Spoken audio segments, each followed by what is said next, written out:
pa lang. Kaya egg collector namin, babae. Ako rin na nagtatag ng kauna-unahang babae nagtari sa Pilipinas na naging celebrity. Si Robbie U. Panis. Hanggang ngayon na siya yung nagtatari. Dalawa na sila.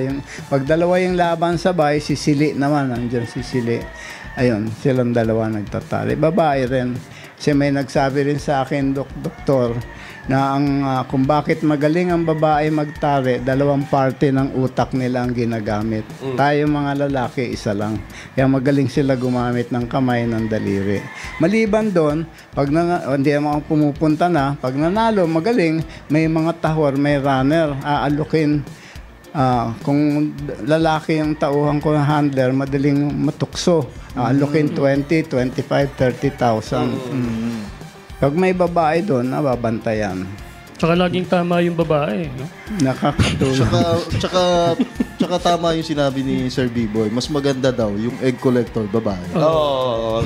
Kasi itlog pa lang, meron ng buyer bababa doon sa breedingan, inaalok din sila. Tsaka mahingin sila humawak ng itlog. Talagang walang crack. Maingat sila mga... Gentle yung pagkaka... Kaya tama lang. Tama lang Basta talaga. hindi magka-crack yan kung walang pamato.